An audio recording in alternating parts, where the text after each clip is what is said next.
Dans une forêt enneigée des Alpes, Michel Dubois serrait la main de sa fille de 12 ans, Élodie. Ils avançaient rapidement, pressés de rentrer chez eux avant que la tempête de neige ne s'abatte. Leurs 3 chiens de berger, courant devant, guidaient le chemin à travers la neige épaisse. Soudain, le chien de tête s'arrêta net. Ses oreilles se dressèrent, son museau pointant vers un arbre abattu. Sans un aboiement, il s'élança vers l'arbre, suivi des 2 autres chiens. Élodie cria, montrant du doigt l'endroit où les chiens se rassemblaient autour de quelque chose. Michel s'approcha, le cœur battant plus vite, et découvrit ce que le plus grand chien examinait. Un minuscule chaton lynx, presque immobile, son pelage taché de sang. Le chaton lynx respirait faiblement, ses yeux bleus troubles clignant de douleur. Michel s'agenouilla dans la neige, retira ses gants et posa sa main chaude sur la petite créature. En regardant autour de lui, il vit des traces de sang menant vers la forêt profonde, où la mère du chaton avait peut-être été victime de braconniers. Les signes d'un piège illégal brillaient sous un amas de neige à proximité. Michel, biologiste, savait que s'immiscer dans la vie sauvage causait souvent plus de mal que de bien. Mais avec la tempête qui approchait et des températures plongeant sous le point de congélation, ce chaton n'avait aucune chance de survie. Étonnamment, les 3 chiens ne montraient aucune agressivité.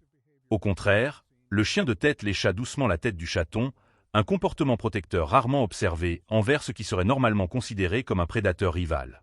Claire, l'épouse de Michel et vétérinaire, fut d'abord mécontente de voir un animal sauvage dans leur maison, mais elle passa rapidement en mode professionnel. Elle examina le chaton lynx, gravement hypothermique et mal nourri. Après avoir stabilisé son état, elle le plaça dans une boîte garnie de couvertures dans la cuisine, certaine qu'il ne survivrait pas à la nuit. Mais le lendemain matin, ils découvrirent l'impensable. Non seulement le chaton avait survécu, mais il était entouré des 3 chiens de berger, formant un cercle protecteur autour de lui. Le chien de tête était couché tout près, offrant sa chaleur toute la nuit. Élodie le nomma Éclair, car il devrait apprendre à survivre. Et la tempête de neige devint l'une des plus fortes chutes de neige de l'histoire des Alpes. Les routes étaient bloquées, et toute communication avec le service de conservation de la faune était impossible. Pendant ce temps, Éclair non seulement survécut, mais prospéra. Puis, l'étrange commença à se produire. Après seulement 2 semaines, Éclair montra des comportements inhabituels. Le chaton lynx ne se déplaçait pas comme un félin typique. Il imitait la démarche confiante et puissante des chiens de berger. Quand le chien de tête s'asseyait pour observer la pièce, Éclair s'asseyait à côté de lui, copiant exactement sa posture. Michel commença à documenter ses comportements. Chaque jour, Éclair adoptait davantage de comportements canins. Le chaton répondait à l'appel, un trait extrêmement rare chez les félins sauvages. Il jouait à la poursuite avec le plus jeune chien, apprenait à tirer des jouets et tentait même d'aboyer, produisant un son étrange entre un grognement et un sifflement. 4 mois passèrent, et Éclair devint un jeune lynx en bonne santé avec des traits comportementaux uniques. Il se réveillait avec les 3 chiens, mangeait avec eux et apprenait même à patrouiller les limites de la ferme comme le chien de tête le lui avait enseigné. La nuit, Éclair dormait blotti parmi les 3 chiens, comme s'ils formaient une seule famille. Éclair combinait ses instincts naturels de lynx, une capacité d'escalade extraordinaire, une ouïe aiguisée et des réflexes fulgurants, avec le comportement et la loyauté des chiens de berger. Le résultat était une créature unique, à la fois sauvage et domestique, à la fois félin et canin. Élodie filma Éclair et posta les vidéos sur les réseaux sociaux. Le lynx, qui pensait être un chien, devint rapidement un phénomène local. Les gens commencèrent à visiter la ferme, curieux de voir cette étrange créature dont ils avaient entendu parler. Lorsque les routes furent enfin dégagées, le garde forestier Martin arriva, répondant à des signalements d'un lynx gardé illégalement. Il fut surpris de voir Éclair répondre à son nom et se comporter comme un chien. Mais la loi était la loi. Garder un animal sauvage sans permis est illégal dans les Alpes, rappela-t-il. Michel demanda un permis spécial pour la conservation de la faune. En attendant, Éclair continua de se développer aux côtés de ses frères chiens. Le lynx, maintenant à moitié adulte, arborait des marques tachetées plus distinctes et une constitution plus robuste, mais son comportement restait un mélange étrange des 2 espèces. 2 mois plus tard, la réponse arriva. La demande fut refusée. Le service de conservation de la faune exigea qu'Éclair soit remis pour être réintroduit dans la nature. Élodie posta une vidéo émouvante en ligne, attirant des millions de vues et une attention nationale. Sous la pression publique, le service accepta d'envoyer une équipe d'experts pour évaluer le cas d'Éclair avant de prendre une décision finale. La directrice du service, une zoologiste, et le garde Martin passèrent une journée à observer Éclair. Ses mouvements, ses interactions avec les chiens et les humains, et sa réponse aux signaux. Ils furent stupéfaits par son niveau d'adaptation. « C'est un cas particulier », admit la directrice. Mais la loi ne fait pas d'exception. Le lynx est un animal sauvage. Il appartient à son environnement naturel. Les zoologistes convinrent qu'Éclair était trop domestiqué pour survivre dans la nature. Au lieu de l'envoyer dans un centre à vie, ils proposèrent une solution intermédiaire. Éclair serait emmené dans une zone sauvage à 100 km de la ferme, équipé d'un collier GPS pour le suivi. S'il s'adaptait à la vie sauvage, il serait libre. Sinon, d'autres options seraient envisagées. Le jour de la séparation arriva trop vite. Élodie pleura sans cesse. Claire prépara un sac de nourriture pour 2 semaines, bien qu'elle sût qu'Éclair devait apprendre à chasser. Michel attacha le collier GPS au lynx, ses mains tremblantes en caressant son épaisse fourrure une dernière fois. Mais la réaction la plus déchirante vint des 3 chiens. Lorsqu'Éclair fut placé dans la cage de transport, ils gémirent et aboyèrent sans arrêt, essayant d'empêcher les gardes de l'emmener. Le chien de tête se tenait fermement devant la portière de la voiture, ne bougeant que lorsque Michel lui ordonna point sur le site de relâchement, une vallée luxuriante avec un ruisseau à proximité, ils ouvrirent la porte de la cage. Éclair sortit prudemment, reniflant l'air nouveau. Il regarda la forêt, puis se tourna vers Michel et Élodie. Pendant un instant, il sembla ne pas vouloir partir. Puis un bruit dans les buissons attira son attention. L'instinct sauvage prit le dessus, Éclair s'élança vers le son avec la vitesse et la grâce d'un véritable prédateur. En un instant, il disparut dans la forêt. Élodie sanglota dans les bras de ses parents. Sur le chemin du retour, l'écran de suivi GPS clignotait, montrant Éclair s'enfonçant plus loin dans la forêt. « Il ira bien », murmura Michel, essayant de croire ses propres mots. « C'est là qu'il doit être. » Mais à leur retour à la ferme, les 3 chiens refusèrent d'entrer dans la maison. Sur le chemin du retour, l'écran de suivi GPS clignotait, montrant Éclair s'enfonçant plus loin dans la forêt. « Il ira bien », murmura Michel, essayant de croire ses propres mots. « C'est là qu'il doit être. » Mais à leur retour à la ferme, les 3 chiens refusèrent d'entrer dans la maison. Ils s'assirent sur le porche, les yeux fixés vers les collines lointaines où Éclair avait disparu. Une semaine passa depuis la libération d'Éclair. Élodie vérifiait les données GPS toutes les heures, suivant chaque mouvement du lynx. Au début, Éclair semblait s'adapter, se déplaçant prudemment dans un nouveau territoire, cherchant abri et source d'eau. À la maison, les 3 chiens sombrèrent dans une profonde dépression. Ils refusaient de manger, ne jouaient plus et passaient des heures assis sur la plus haute colline de la ferme, les yeux rivés dans la direction où Éclair avait disparu. La 10e nuit, les données GPS montrèrent un changement étrange. Éclair s'arrêta sur un point élevé d'une colline. Il y resta près de 24 heures, bougeant à peine. Michel craignit qu'il ne soit blessé ou malade. Mais le lendemain, au coucher du soleil, Éclair commença à se déplacer en direction de la ferme. Jour après jour, le schéma de déplacement d'Éclair devint plus clair. Il ne vagabondait pas au hasard. Il se déplaçait avec un but, rentrer chez lui. Au départ, son voyage était lent et interrompu. Il s'arrêtait souvent pour chasser ou se reposer. Mais après chaque arrêt, il reprenait toujours la même direction. Michel calcula la distance parcourue par Éclair. 30 km en 5 jours, plus vite que la moyenne des lynx sauvages dans un nouveau territoire. « Ce n'est pas une coïncidence », dit-il à Claire en examinant les données. Il trouve son chemin vers la maison. Le GPS révéla les défis du voyage d'Éclair. Le 6e jour, il approcha une large rivière où le printemps avait rendu l'eau haute et rapide.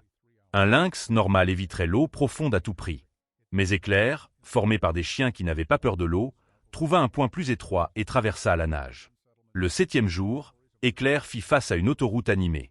Le GPS montra qu'il attendit, caché dans les buissons près de la route, pendant près de 3 heures. Puis, dans un intervalle entre les véhicules, il traversa en un éclair. Chaque obstacle surmonté, rivière, autoroute, établissements humains, territoire d'autres lynx, stupéfia la famille Dubois. Et la Bible du comportement des lynx stipule que les lynx ne migrent pas sur de telles distances, surtout pas dans une direction spécifique sur un si long trajet. La 12e nuit, le pire arriva. Le signal GPS s'arrêta complètement. La dernière position enregistrée était une zone de gros rochers et d'arbres denses, à environ 40 km de la ferme. Michel et Élodie se rendirent immédiatement sur place. Ils cherchèrent toute une journée, appelant le nom d'Éclair, vérifiant chaque grotte et fourré. Aucun signe du lynx, sauf un morceau cassé de la sangle du collier GPS, accroché à une branche basse. Michel imagina ce qui avait pu se passer. Éclair s'était coincé, avait lutté pour se libérer et avait endommagé le collier. Mais continuerait-il son voyage, ou était-il blessé, ou pire encore? Les 3 jours suivants furent longs et douloureux, emplis d'un espoir fragile. Élodie, désespérée, quittait à peine sa chambre. Claire contacta chaque poste de garde forestier et hôpital vétérinaire dans un rayon de 100 km. Michel continuait d'étudier les cartes, essayant de prédire la route possible d'Éclair. Il calcula que, s'il maintenait sa vitesse et sa direction avant la perte du signal, il pourrait atteindre la ferme en 2 à 3 jours, s'il n'était pas blessé. Sa fourrure le protégeait du froid, mais il avait besoin de nourriture et d'eau, et devait éviter les prédateurs plus grands, loups, ours, voire humains. La vérité était que les chances de survie d'Éclair diminuaient à chaque heure. La 3e nuit après la perte du signal, alors que la famille essayait de dîner dans une ambiance lourde, les 3 chiens bondirent soudain, comme électrisés.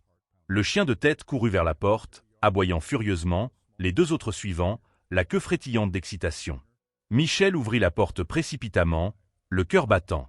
Au bord de la cour, sous la lumière de la lune, se tenait une silhouette fine et élancée, Éclair, sale, plus mince, sans son collier GPS, mais vivant, regardant droit vers la maison. Plus tard, en analysant le voyage d'Éclair à partir des données GPS partielles et des calculs de distance, Michel estima qu'Éclair avait traversé au moins 100 km de terrains variés, 2 grandes rivières, une autoroute principale, un établissement humain, plusieurs territoires d'autres lynx, et tout cela en environ 16 jours, alors qu'il atteignait à peine la maturité. Les experts tentèrent plus tard d'expliquer ce comportement par des capacités de positionnement géomagnétique, une mémoire exceptionnelle du terrain ou des instincts migratoires inhabituels. Mais pour la famille Dubois, la seule explication nécessaire était l'amour. Éclair n'était pas revenu à un lieu. Il était revenu à sa famille. À un moment où Éclair vit les 3 chiens, son attitude changea complètement. Il s'élança, non plus avec la prudence d'un lynx sauvage, mais avec la course excitée d'un chien retrouvant sa famille. Les 3 chiens coururent à sa rencontre, et les 4 animaux se réunirent dans un mélange de sons joyeux et de fourrure humide. Élodie sanglota, courant dehors et s'agenouillant à leur côté. Michel et Claire suivirent, incapables de croire leurs yeux. Éclair, le lynx sauvage, avait retrouvé son chemin sur plus de 100 km de terrain inconnu, suivant une ligne droite vers la seule maison qu'il ait jamais connue. Ils ramenèrent Éclair à l'intérieur, où Claire l'examina immédiatement. Le lynx avait perdu du poids, avait une petite blessure à la patte avant, probablement là où le collier s'était accroché, mais sinon, il était remarquablement en bonne santé après ce long voyage. Michel appela le garde Martin, qui vint le lendemain matin, incapable de croire ce qu'il voyait. « Ça n'arrive pas », murmura-t-il, observant Éclair blotti parmi les 3 chiens comme s'il n'était jamais parti. Les lynx ne font pas ça. Ils ne parcourent pas de telles distances juste pour retourner à un endroit précis. Et ils ne recherchent certainement pas la compagnie d'autres espèces. Élodie s'agenouilla près d'Éclair, caressant son pelage. Il ne pense pas qu'il est un lynx. Il pense qu'il fait partie de cette famille. Martin regarda Michel et Claire. « Je dois le signaler. Vous savez qu'ils voudront l'emmener à nouveau, probablement plus loin cette fois. » Mais en regardant dans les yeux d'Éclair, des yeux jaunes sauvages, mais remplis d'un attachement indéniable, il soupira. « Je vais proposer une autre option. Pas de promesse, mais il n'y a jamais eu un cas comme celui-ci. » 2 semaines plus tard, la directrice du service de conservation de la faune retourna personnellement à la ferme des Dubois. Elle observa Éclair dans son environnement, jouant à la poursuite avec le plus jeune chien, patrouillant les limites avec le chien de tête et dormant blotti à côté des 3 chiens. Ce que nous voyons ici remet en question tout ce que nous comprenons du comportement animal, admit-elle. Éclair n'est plus un lynx ordinaire, mais ce n'est pas non plus un animal domestique. La décision finale arriva 1 mois plus tard. Un permis spécial, sans précédent, fut délivré à la famille Dubois. Éclair fut autorisé à rester, à condition qu'il fasse partie d'une étude à long terme sur le comportement animal et les liens sociaux interespèces. La famille devait construire un espace extérieur spacieux pour Éclair et les 3 chiens, permettre des inspections périodiques et participer à des programmes éducatifs publics. Michel et Claire acceptèrent immédiatement. Élodie sauta de joie. 1 an plus tard, la ferme des Dubois devint une petite attraction où des groupes d'étudiants et de chercheurs pouvaient observer Éclair et ses frères chiens. Michel avait publié un article scientifique sur ce cas unique. Élodie, maintenant âgée de 14 ans, avait décidé de devenir zoologiste. Éclair, le lynx, s'était pleinement développé, arborant toute la beauté et la puissance sauvage de son espèce. Mais alors qu'il se tenait sur un rocher élevé dans son enclos, surveillant la ferme avec la même posture vigilante que le chien de tête, personne ne pouvait nier qu'il avait trouvé exactement où il devait être. Le voyage extraordinaire d'Éclair, d'un chaton lynx mourant à une créature unique vivant entre 2 mondes, avait prouvé une vérité simple mais profonde. Parfois, l'amour et l'attachement peuvent être plus forts que l'instinct naturel. Et la famille, au sens le plus profond, n'est pas l'endroit où l'on est, mais celui où l'on est aimé et où l'on appartient.